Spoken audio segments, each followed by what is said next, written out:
오늘 우리가 보려고 하는 이 호세아서는 기원전 8세기, 그러니까 기원전 700년대의 이야기를 우리에게 들려주고 있습니다. 이 호세아 선지자는 개인적으로 두 가지 어려움으로 많은 고통을 겪었습니다. 첫째는 역사적 어려움입니다. 그 당시가 굉장히 좋지 않았습니다. 이 호세아 이후에 얼마 지나지 않아서 북이스라엘은 아수르의 공격에 의해 이제 망하게 될 텐데요. 그런데 이 기록들을 읽어보면 역대기라든가 열왕기라든가 아니면은 예언서를 읽어보면 이미 망한 걸 볼 수 있어요. 이미 아수르가 공격하기 이전에 이미 나라 꼴은 말이 아니고 거의 허물어져 내린, 그러니까 겉에 나라라고 하는 껍데기는 쓰고 있지만 속에 있는 알맹이는 다 비어버린 것을 볼 수가 있어요. 호세아 4장에 이런 말씀이 나옵니다. 이 땅에는 진실도 없고 인애도 없고 하나님을 아는 지식도 없고 오직 저주와 속임과 살인과 도둑질과 간음뿐이요 포악하여 피가 피를 뒤이음이라, 이런 말씀이 있어요. 있는 거는 도대체 이게 좋은 건 하나도 없어요. 또 있어야 할 거는 하나도 없어요. 나라가 아니면 어떤 한 사회가, 어떤 문화가 사람답게 살기 위해서 우리에게 필요한 주변 환경이 거의 없어요. 둘째로는 가정의 어려움입니다. 가정의 어려움. 우리말 중에 설상가상, 또 엎친 데 덮친 격이다. 또 애들은 이런 말을 쓰더라고요. 맞은데 또 맞는다, 이런 말을 쓰는데 가정의 어려움이 그를 또 괴롭혔습니다. 이 부인이 좀 말썽이죠. 부인 고멜이라고 하는 부인이 있는데 이 부인이 좀 말썽입니다. 집을 나가가지고 바람을 피우고 다른 남자와 사는 그런 일을 이제 겪게 되죠. 호세아가 선지자니까 다른 말로 우리 예언자, 선지자 이렇게 부르는데 요즘 말로 하면 딱히 그렇게 맞아떨어지는 것은 아닐 수 있겠습니다만 목사라고 볼 수 있지 않겠습니까? 하나님의 말씀을 전하는 사람이니까. 그러니까 목사 부인이 바람이 나서 다른 남자와 사니 이 꼴이 이제 말이 아닌 겁니다. 호세아의 체면이 말이 아니에요. 자, 그녀가 어떤 행동을 했나 한번 보죠. 호세아 2장에 이렇게 말씀을 기록하고 있는데, 그들의 어머니는, 이 애들이 있는 거예요. 고멜이 이제 아이를 출산하고 아이를 잘 키우다가 그런 일을 저질렀는데, 그들의 어머니는 음행하였고 그들을 임신했던 자는 부끄러운 일을 행하였나니, 이는 그가 이르기를 나는 나를 사랑하는 자들을 따르리니 그들이 내 떡과 내 물과 내 양털과 내 삶과 내 기름과 내 술들을 내게 준다 하였음이라. 조금 우리 요즘 어감으로 바꿔볼게요. 고멜한테 왜 그랬냐, 왜 집을 나가가지고 그렇게 헤매느냐 이랬더니 우리 한국 드라마에 나오는 그런 대사를 넣는 거예요. 나는 나를 사랑하는 사람을 쫓아간 거다. 근데 이 말씀을 보니까 또 복수예요. 사랑하는 사람, 자기가 사랑받았으면 좋겠다라고 하는 사람이 이게 한둘이 아닌 거예요. 문제가 참 심각한 거죠. 그러면서 그들이 나에게 먹을 걸 주고 고급 드레스를 입혀주고 내 삶에 필요한 거, 물, 기름, 기름이라고 하는 것은 여기에 향수의 의미도 있으리라고 보고, 여하튼 그런 거예요. 여자의 마음을 좋게 하는 모든 것들을 내가 사랑하는 사람이 줄 거다. 그래서 내가 집을 나갔다. 이렇게 말을 하는 거예요. 자, 이러니 호세아의 마음이 얼마나 아프겠습니까? 얼마나 안타깝겠어요. 나라는 무너지고 있지, 국가는 조금 있으면 이제 망할 지경이지, 집안도 망하고 있단 말이에요. 자, 이러면 하나님이 어떤 말씀을 들려주셨을까요? 그에게 야, 그러지 말고 북이스라엘, 야, 그 나라 꼴이 아니다. 그래가지고는 애 키우기도 어렵고 애 교육하기도 어렵고 행복하게 살기 어려우니까 캐나다로 이민을 가라.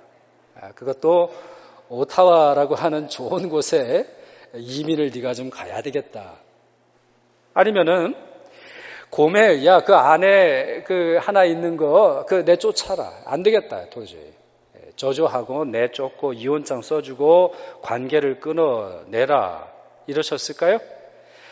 아니면은, 야, 그렇게 사는 게 삶이다, 야. 그냥 살아라, 그냥.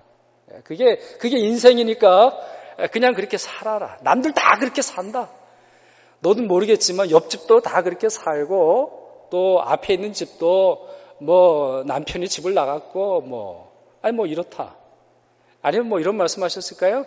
야, 세상살이 그러니까 기도원에 들어가라. 그냥 산에 들어가가지고 넌 나하고만 만나자. 그냥 세상 사람들 어떻게 살아가는지 역사가 어떻고 공동체가 어떻고 어려운 얘기 그만하고 그냥 너는 나만 바라보고 기도원에 들어가가지고 철야하고 금식하고 기도만 해라. 이런 말씀을 들려주지 않으시고 하나님은 희망과 회복과 사랑을 선포하시면서 이와 같은 모든 것들을 변화시켜 주시겠다라고 하는 약속을 주십니다. 자, 그 말씀을 한번 보죠. 14절, 15절에 있는 말씀인데요. 제가 한번 읽겠습니다. 이미 읽었습니다만 영어 단어를 제가 조금 넣어서 다시 설명을 드리도록 하겠습니다. 내가 그를 타일러라고 되어 있네요. 여기서 말하는 나는 하나님이에요. 하나님인데 그로 말하는 것은 두 가지 의미를 갖고 있어요. 하나는 고멜을 말하는 거고 또 다른 의미는 민족, 역사, 국가를 말해요. 이 허물어져가는 고멜하고 똑같은 짓들을 하고 있는 거거든요. 고멜이 하는 것처럼 하나님을 배반하고 하나님을 멀리 떠나서 옆에 있는 이상 잡신들을 섬기면서 세상의 쾌락이라고 하는 쾌락은 다 누리고 살 것처럼 덤벼드는 그 국가, 이걸 같이 의미하는 거예요. 여기서 그라고 하는 것은. 자, 타일러서 거친들로 데리고 가신다고 말씀하시네요. 거친들. 여기서 말하는 거친들은 황량한 곳이 아니에요. 황량한 곳이 아니고 사람이 없는 곳인데 어떤 곳이냐면 연애하기 좋은 곳이에요. 여러분, 우리가 연애하면 사람들 눈에 띄기 싫어하잖아요. 이렇게 둘만 바라보는 곳으로 우리 가고 싶어 한단 말이에요. 그러니까 과거에 하나님께서 이 고멜을 사랑하셨듯이 또 하나님께서 이스라엘 민족을 처음 사랑하셨듯이 그 광야 40년 기간 중에서 그들을 인도하셨던 것처럼 데리고 가신다는 거예요. 근데 이 데리고 간다라고 하는 이 단어가 참 흥미로운 단어입니다. 영어로는 allure 이렇게 되어 있어요. 이거하고 비슷한 단어를 여러분 쉽게 이해할 수 있는 게 낚시 중에 lure 낚시라고 있습니다. lure 낚시라고. 우리가 되게 낚시하면은 지렁이를 쓰거나 아니면 이게 무슨 밥이죠? 떡밥, 예. 그 떡밥이라는 걸 쓰잖아요. 그건 이제 진짜 먹을 거거든요. 물고기들이. 근데 그게 아니고 루어라고 있어요. 가짜예요. 아주 모양은 비슷하게 하고 물에 들어가 보면 막 이렇게 흔들립니다. 지느러미 치는 것처럼 해요. 가짜예요. 그거 먹으면 안 돼요. 그거는 먹어봐야 그거는 소화도 못 시키는 거고 그거 먹다가는 그냥 이 입이 걸려가지고 낚여지는 거란 말이에요. 여기서 데리고 간다라고 하는 것은 그런 의미를 갖고 있는 히브리어 단어예요. 그러니까 이거는 어떤 한 남자가 여자를 아니면 여자가 남자를 사귀고 싶어서 감언이설로 꼬시는 걸 말해요. 우리 조금 세속적인 단어가 될 수 있겠습니다만 그런 단어를 지금 하나님 말씀하시는 거예요. 고멜을 그렇게 하시겠다는 거예요. 그리고 북이스라엘 사람도 그렇게 하시겠다는 거예요. 그러면서 뭐라고 말씀하시냐면 말로 위로하겠다. 주먹으로 한 대 때려도 성이 차지 않을 그런 사람들이거든요. 근데 speak tenderly. 부드럽게 얘기하겠다. 상냥하게 얘기하겠다. 혹시나 큰 소리 내면 깜짝 놀랄까봐 부드럽게 타이르겠다. 그러면서 거기서 비로소 그의 포도원을 그에게 주겠다. 여기서 말하는 이 포도원은 다 팔아버린 포도원이거든요. 술 마시고 방탕하고 제멋대로 사느라 하나님이 주신 것, 남편이 준 것, 부모로부터 받은 것 다 팔아버렸는데 그와 같은 것을 다시 되돌려 주시겠다라고 말씀을 하고 계십니다. 16절 이하에서는 더 대단한 말씀을 하고 계시죠. 16절 그 말씀이 이렇습니다. 그날에 내가 나를 내 남편이라 일컫겠다. 18절 그날에 내가 그들을 위하여 전쟁을 없이 하고 또 그들로 평안히 눕게 하리라. 19절 내가 내게 장가들어 영원히 살되 공의와 정의와 은총과 긍휼이 여김으로 내게 장가들리라. 북이스라엘이 이런 관계입니까? 지금 하나님 앞에서? 고멜이 지금 이런 관계예요? 내쫓고 두드려 맞고 몽둥이로 패도 모자랄 그러한 사람이고 그런 사람들이고 그런 아내인데도 불구하고 하나님은 그러지 않으시겠다라고 하는 거예요. 손해배상을 청구하고 일벌 100개로 다스리신다 할지라도 시원치 않으실 판에 하나님이 그의 남편이 되겠다. 하나님이 그에게 장가 되시겠다.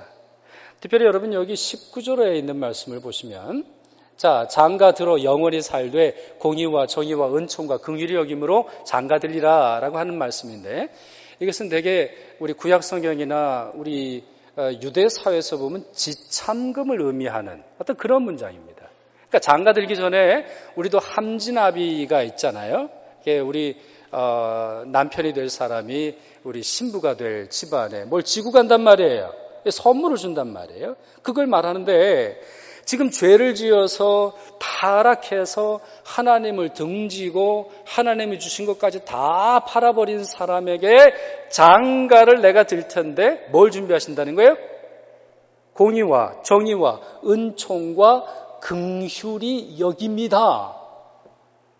율법과 가혹한 처벌과 다시 죄를 저지르면은 다시 회복할 수 없는 저주가 아니라 공의와 정의와 은총과 긍휼이 여김으로 하나님이 장가드시겠다 그렇게 말씀하고 있습니다. 이 점에 있어서 우리가 놓치지 말아야 하는 사실이 있는데요. 자세히 제가 설명드리기에는 시간이 좀 부족한데 이 호세아서 오늘 읽은 본문에서는 시간과 장소에 대한 부사들이 많이 나옵니다. 그냥 여러분 이 슬라이드에 있는 것도 한번 보세요.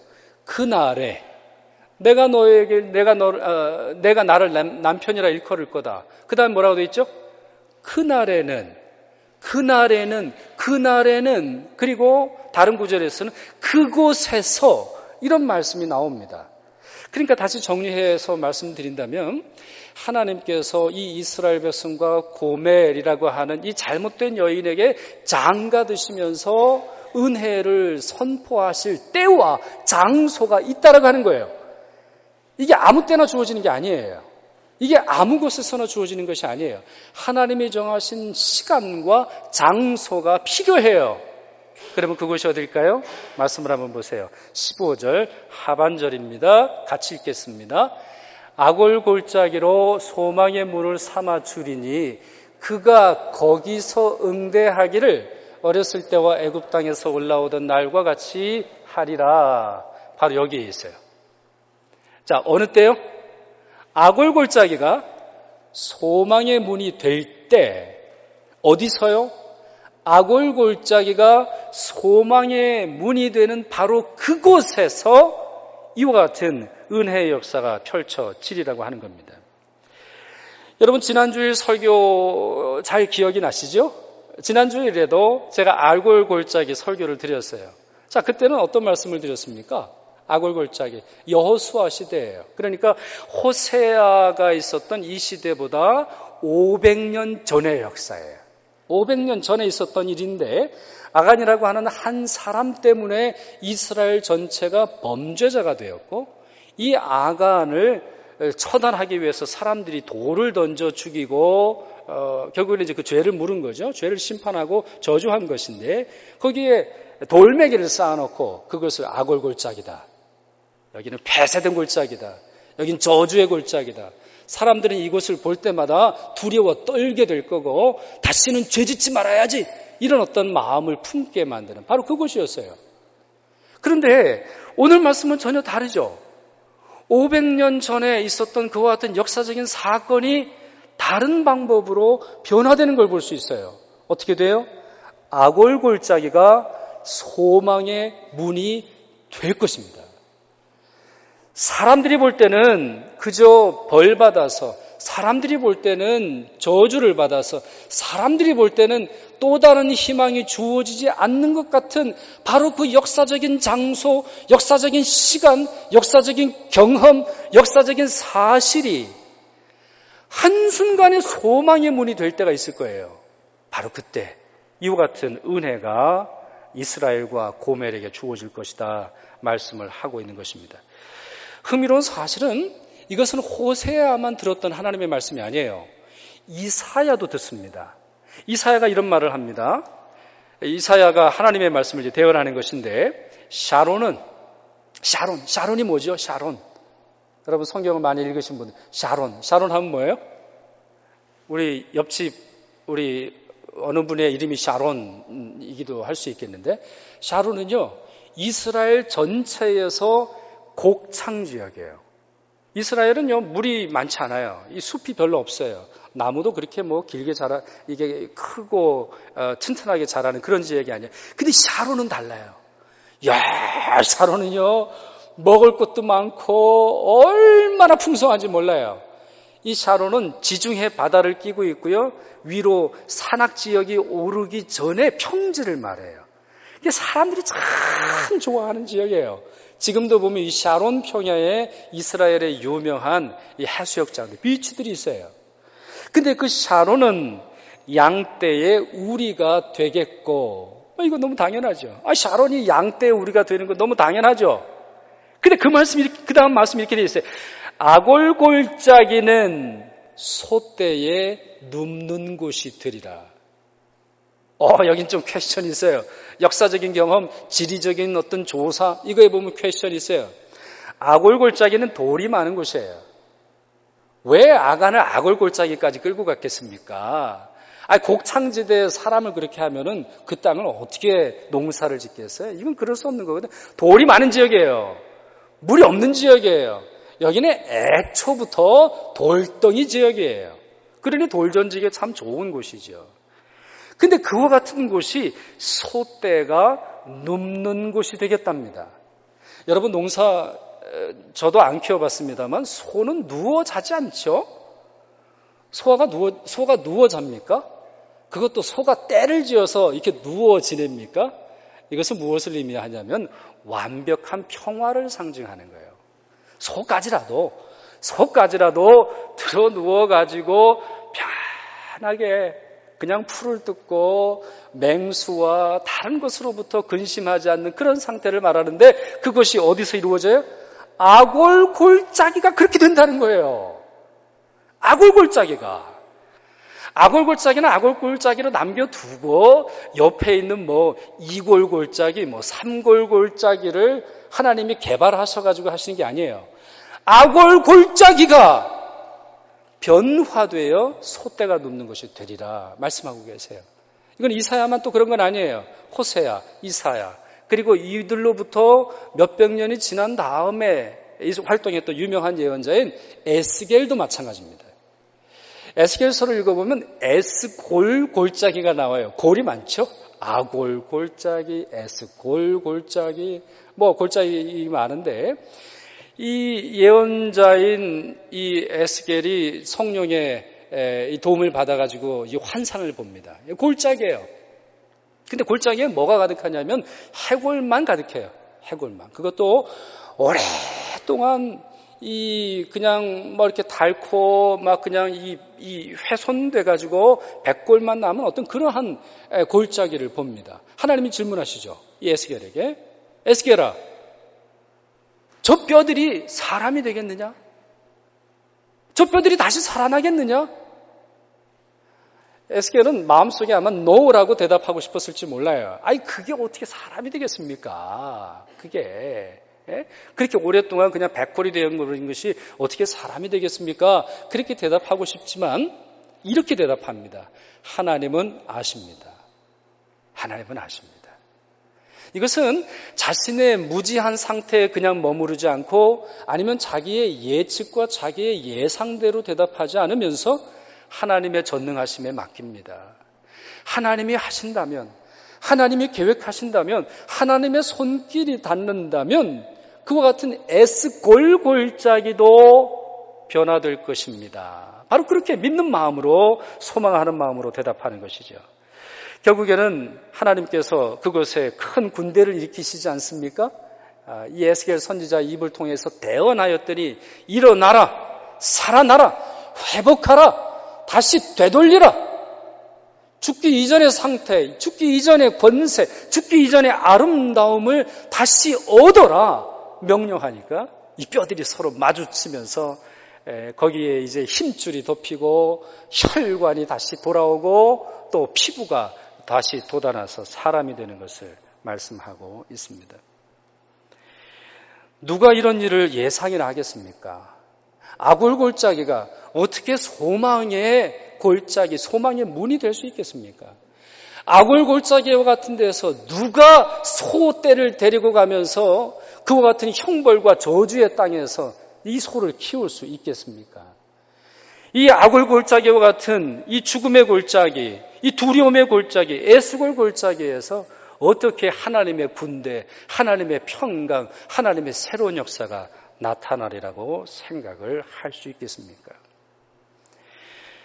그러나 이것이 하나님의 방법이고, 그리고 이것은 이제 그 실체를 역사상에 분명히 드러낼 때가 옵니다.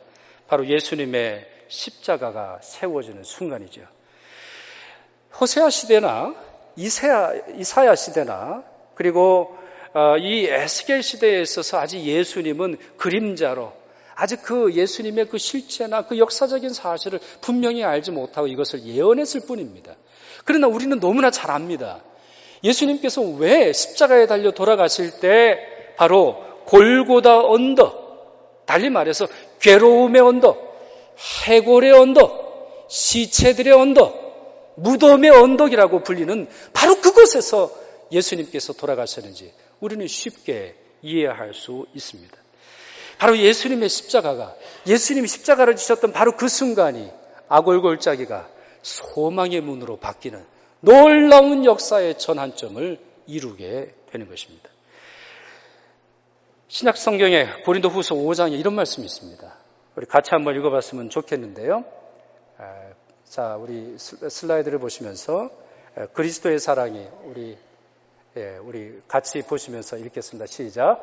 그리스도의 사랑이 우리를 강권하시는도다. 우리가 생각하건대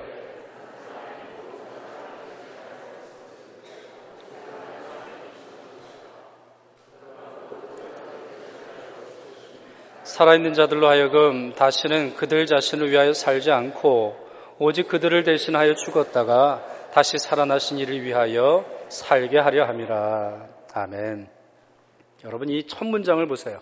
다시 우리 앞에 있는 슬라이드를 보여주시면, 네, 우리 첫 문장이 이렇게 되어 있죠. 그리스도의 사랑이 우리를 강권하세요. 하나님의 사랑은요, 강권하는 사랑이에요. 왜 그럴까요? 그 사랑을 받아야 하는 우리가 그 사랑을 받기에 전혀 적합하지 않기 때문이에요. 그 하나님의 사랑이 필요한 우리가 하나님의 사랑을 발견하기에는 눈이 어두워졌기 때문이에요. 그 하나님의 아름다운 터치, 그 소중한 터치를 사랑으로 느껴야 되는 우리의 피부가, 우리의 양심이, 우리의 지성이, 우리의 생각하는 것이, 우리의 예상이, 우리의 상상이 완전히 막혀버렸기 때문이에요. 그래서 예수 그리스도의 사랑은 우리를 강권하여 끌고 가세요. 강권하여. 그럼 어디로 끌고 가시느냐? 그 다음 문장이 이렇게 되어 있죠.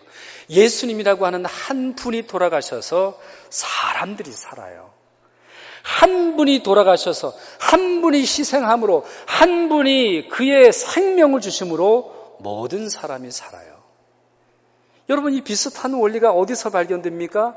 아골골짜기에서 발견되잖아요. 아간 한 사람이 범죄하였거든요. 아간 한 사람이 실수했거든요. 아간 한 사람이 문제였어요. 그런데 그의 죄에 대한 연대 책임을 이스라엘 공동체가 전체가 져야 했단 말이에요. 그와 같은 동일한 방법으로 하나님은 또 다른 역사를 이루십니다. 이제는 다른 방법은 같지만 그 퀄리티와 그 내용이 달라요. 아간은 이스라엘에게 죄를 심겨주었지만 예수 그리스도는 예수님을 통해서 의와 생명과 평강과 영생을 모든 사람들에게 주셨다라고 하는 거예요. 로마서 5장 8절에 이런 말씀이 있습니다. 우리가 아직 죄인 되었을 때에 그리스도께서 우리를 위하여 죽으심으로 하나님께서 우리에 대한 자기의 사랑을 확증하셨느니라. 제가 몇 번 인용하고 설명을 드렸는데, 자, 퀴즈입니다. 예수님이 십자가에 돌아가신 것이 먼저예요? 아니면 우리가 우리가 구원받고 예수님의 용서를 받은 것이 먼저예요? 예수님이 언제 돌아가셨어요? 제가 좀 말이 갑자기 꼬여서 죄송한데, 자, 앞에 뭐라고 되어 있죠? 우리가 아직 죄인 되었을 때. 우리가 아직 죄인 되었을 때. 무슨 말입니까? 죄도 깨닫지도 못하고 이렇게 살면 안 된다는 것도 알지 못했는데도 불구하고 예수님께서 우리를 위해서 돌아가셨다는 거예요. 예수님 십자가가 먼저예요. 여러분들이 죄를 깨닫기도 전에, 여러분들이 죄를 깨닫고 용서해달라고 빌기 전에 예수님은 이미 돌아가셨어요. 물론 여러분 이것에 대해서 오해하시면 안 돼요. 죄가 용서함 받는 건 뭐 회개도 필요 없고 자기 죄를 깨닫는 것도 필요 없다, 이렇게 생각하시면 안 돼요. 이 말씀은 그걸 의미하는 것이 아니에요. 예수님께서 하신 일은 무엇이냐? 우리가 죄인 되었을 때 회개하고 돌아오는 걸림돌을 제거해 버리셨다는 거예요. 죄인이 자기의 방식으로, 자기의 깨달음으로, 자기의 노력으로 어떻게 해서 하나님을 발견하고 용서해달라고 고백하기 전에 정말 그 필요한 모든 과정을 막는 걸림돌들을 다 제거해 주셨다고 하는 거예요. 그래서 죄인은 돌아오는 순간, 회개하는 순간, 예수님의 사랑을 발견하는 순간, 바로 그 순간에 예수 그리스도의 사랑과 용서를 경험하도록 해주셨다는 말이에요. 다른 식으로 설명을 해볼게요. 좀 어려운 부분이니까. 예수님은 여러분들이 용서해달라고 고백하면 그때서부터 용서해 줄까 말까를 생각하는 분이 아니세요. 이미 용서하시고 여러분들의 회개와 여러분들의 죄 고백을 통해서 그것을 얻으라고 하십니다. 이것이 우리가 누군가를 용서하는 방법으로 주님께서 말씀하시는 부분이에요. 우리도 그래야 돼요. 우리도 누군가를 용서해야 될 때, 야, 한번 두고 보자. 자기 잘못을 깨닫나 하면 두고 보자. 용서해달라고 비나 하면 두고 보자. 절대로 그런 일이 있지 않고는 나는 용서해 주지 않을 거야. 이럴 수 없다라고 하는 거예요. 우리가 만약에 예수 그리스도의 용서를 경험했다면, 우리가 예수 그리스도의 용서대로 누군가를 용서해 줘야 한다면 우리는 예수님의 그 용서를 닮아 그가 죄를 깨닫기 전에, 그가 죄를 고백하고 돌아오기 전에 용서해 주어야 한다는 말입니다. 그러므로 여러분, 이 용서를 실천하시고 정말 이 하나님이 선포하시는 것처럼 다 망해져 가는 이스라엘 백성들이 이 소망의 문을 발견하고 회개하도록 원하셨던 하나님의 그 사역을, 그 마음을, 그와 같은 일을 여러분들도 감당하실 수 있기를 바랍니다. 또 하나 이 사실은 우리 민족에게 큰 의미를 가져다 줍니다. 여러분 개인에게 어떻게 용서해야 되는지, 어떻게 죄인을 회복시켜야 되는지 가르쳐 주실 뿐만 아니라 우리 민족에게 주시는 하나님의 소중한 교훈입니다. 여러분 아골골짜기, 오늘 이 시대에 한번 찾아보세요. 자, 제가 2주에 걸쳐서 여호수아 시대의 아골골짜기, 이 아간이 만드는 아골골짜기를 말씀드렸고, 그리고 기원전 8세기에 이 에스골 골짜기에서 나타난 이 호세아를 통해서 말씀하신 이 골짜기 말씀을 드렸는데, 이 아간의 골짜기 요즘 우리 시대에도 있습니까? 우리 시대에도 있어요? 잘 안 보이세요? 여러분 아골 골짜기 잘 안 보이세요? 예, 주위를 둘러보시면 잘 안 보여요. 우리 교회는 없어요. 예. 저는 이 아골 골짜기를 읽고 묵상하고 생각할 때마다 우리 한민족이 생각이 나요. 남한도 점점 아골 골짜기가 많아지고 있어요. 아주 동네마다 사람들마다 문화마다 많아지고 있는데, 그 중에 북한을 생각할 때마다 이 아골 골짜기가 너무나 생생하게 이미지로 떠올라요. 부정과 불의와 속임수와 하나님의 것을 도둑질하고 있죠. 특별히 북한 생각하면 요즘 참 너무너무 한숨이 나와요. 너무너무 답답해요. 아직도 핵무기를 비롯해서 대량 살상 무기를 개발하고 있잖아요. 아니, 자기 백성들이 죽어가고 있는데 아직도 그러고 있잖아요. 많은 곳에서 기아와 많은 곳에서 물을 마시지 못해서 죽어가고 있는 많은 백성들이 있는데도 불구하고 제가 들은 소식은 평양에도 청바지가 그렇게 유행한다면서요. 평양에는 어떤 사람들에게 있어서는 아주 그냥 고급스러운 자동차와 고급스러운 가구 세트와 고급스러운 그릇들이 그렇게 유행을 한다 그래요. 이런 일들이 왜 일어납니까? 아골골짜기와 같은 그런 일들이죠. 몇 사람으로 인해서 수많은 사람들이 죽어가야 하는 바로 그런 현실이죠. 얼마 전에 우리가 참 큰 충격과 또 큰 안타까움을 겪었습니다. 우리 토론토의 큰빛교회 목사님이셨던 임현수 목사님이 최근에 인터뷰를 2번 했죠. 근데 그와 같은 것을 보면서 저희들은 믿기지 않죠. 저희들은 믿을 수도 없고. 근데 그와 같은 회견과 인터뷰를 보면서 드는 생각이 있잖아요. 아니, 우리가 언제 북한을 무너뜨리려고 그것을 줬습니까? 우리가 무기를 줬어요? 그것에 삐라를 뿌렸습니까? 양식을 줬잖아요. 아니, 거기 사람들 살려고 물을 줬잖아요. 거기에 씨앗을 보내줬잖아요. 비료 없다 그러면 비료 보내줬잖아요. 아니, 거기에 채소가 없다 그러면 채소를 보내줬잖아요. 나무가 다 그냥 사람들이 다 잘라가지고 땔감으로 쓰니까 거기에 나무 심으라고 나무 보내줬잖아요. 옥수수 보내줬잖아요. 쌀 보내줬잖아요. 우리가 뭘 보내줬어요?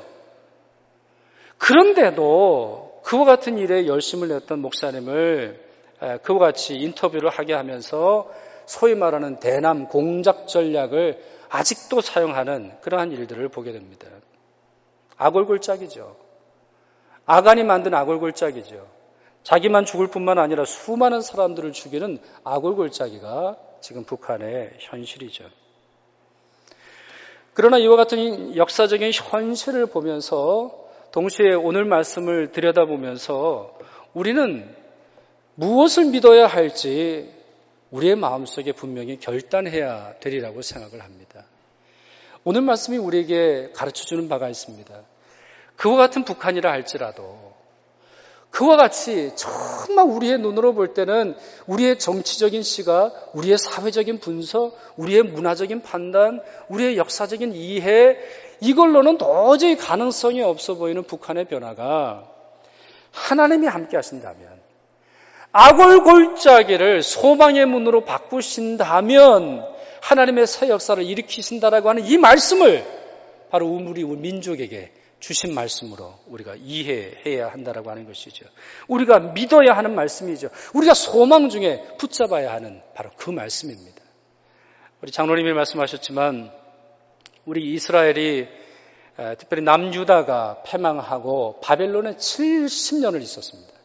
어떤 본문에서는 74년으로 되어 있기는 합니다만 74년을 읽고 그들이 해방되어서 다시 고국으로 돌아온 것처럼 정말 이 북한의 변화, 정말 우리가 볼 때는 아무런 가능성이 없는 이 북한이 변화되어서 민족이 통일되고 온 세상이 평화와 주님의 뜻이 이루어지는 놀라운 시대의 변화가 일어날 수 있기를 바랍니다. 그 좋은 예를 독일에서 발견할 수 있다고 생각합니다. 우리 베를린 장벽이 1961년부터 세워졌다 그럽니다. 그래서 모두 160km에 이르는 긴 장벽이 건설이 됐죠. 이 베를린 장벽은 냉전의 산물입니다. 냉전의 우리 콜드 워라고 말하죠. 우리 자유민주주의 국가와 공산주의 국가 간에 있었던 그 차가운 역사적인 대립, 또 동독과 서독의 분단의 상징이었습니다. 그러나 1989년 이 베를린 장벽이 붕괴된 이후에 그것은 더 이상 분단의 상징이 아니라 평화의 상징, 소망의 상징, 새로운 역사의 상징이 되었습니다. 지금은 대부분 이 장벽이 제거됐습니다. 그리고 몇 부분, 그렇게 길지 않은 부분이 이 박물관에 전시가 되어서 평화의 소중함, 또 이 분단에 얼마나 우리에게 아픔을 주는지를 잘 보여주는데 그 흔적은 남겨놓았다 그래요.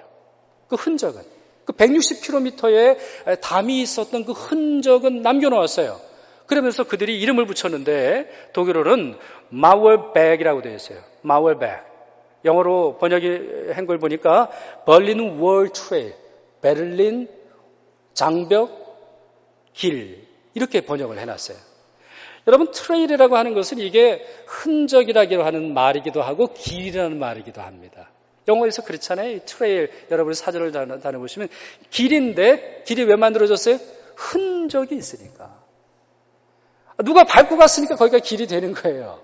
누가 거기를 지나갔으니까 길이 되는 거지 아무것도 안 지나가면요 길이 될 수 없는 거예요. 근데 이 장벽은 원래 분단의 트레일이었거든요. 저주와 난임과 공포와 전쟁을 좋아했던 사람들이 만들어 놓은 그 같은 역사적 산물이었단 말이에요. 그런데 이제 그것은 사람들에게 소망을 주고 사람들이 느릿한 걸음으로 여기에 이런 일이 있었지. 여기에 이런 일이 있었지. 그러나 지금은 아니야. 지금은 우리 모두가 평화와 기쁨과 공존과 함께 살아가는 삶의 장소가 되었다. 사람들이 이렇게 생각하고 이 독일뿐만 아니라 많은 사람들이 이곳을 순례한다 그래요. 여러분 우리 한국에도 길이 많잖아요. 우리 길이 많죠. 제가 일부 때는 잘 설명을 못 드리는데 제주도에는 올레길이라고 있다 그러네요. 올레길. 지리산에는 둘레길. 그리고 요즘 한국에 그런 길들이 참 많이 생겼어요. 어떻게 보면 우리 휴전선, 우리가 옛날에는 이제 38선이 아니었습니까? 이제 그와 같은 휴전선도 우리에게 이와 같은 평화의 상징이 되는 그런 날이 오리라고 믿습니다. 하나님이 함께 하실 때는 더 이상 사람들이 만들어 놓은 장벽과 철조망과 이데올로기와 사상이 아니라 주님 만드신 새로운 역사가 우리 가운데 펼쳐날 줄 믿습니다. 우리는 해방 70주년의 역사가 되는 그런 해입니다. 그리고 우리가 기뻐해야 되죠. 우리가 기뻐하고 우리가 소망하고 참 이 날을 행복하게 지내야 됩니다. 특별히 여러분 중국은 해방이라고 말하지 않고 승전일이다 이렇게 부릅니다. 그러나 우리는 그렇게 쓰지 않습니다. 우리는 승전했다. 우리는 victory, 이 싸움에서 이겼다라고 말하지 않습니다. 왜냐하면 우리는 해방되어지는 은혜의 체험으로 해석합니다. 우리가 뺏어온 것이 아니라 누구에게서 다시 되찾은 것이 아니라 우리에게 주어진 하나님의 은혜가 선포되는 날, 바로 이것이 해방일인 것이죠. 그러나 동시에 이 해방 70년의 역사는 고스란히 남북분단 70년의 역사이기도 합니다. 해방되면서부터 남과 북이 나누어졌고 지금까지 이루어지고 있습니다. 조금 전에도 말씀드렸습니다만 38선은 휴전선이 되었고 이제는 그것이 오도 가도 못하는 그런 안타까움 속에서 우리에게 큰 아픔을 주고 있습니다. 그렇게 이 해방한 날, 이 해방 70주년을 맞으면서 우리는 기뻐하고 즐거워하고 우리 민족이 경험한 이 소중한 역사를 생각하고 감사할 뿐만 아니라 아직도 분단이라고 하는 이 역사를 치료해야 되는 사명이 우리에게 있음을 기억해야 되겠습니다. 그러므로 우리가 기도하면서 보내기를 원합니다. 정말 이와 같이 아골골짜기를 소망의 문으로 만드셨던 하나님의 소망의 역사가 올해 또 우리 앞에 펼쳐지기를 소망하며 기도하시는 여러분 되시길 바랍니다. 기도하겠습니다. 우리 민족에게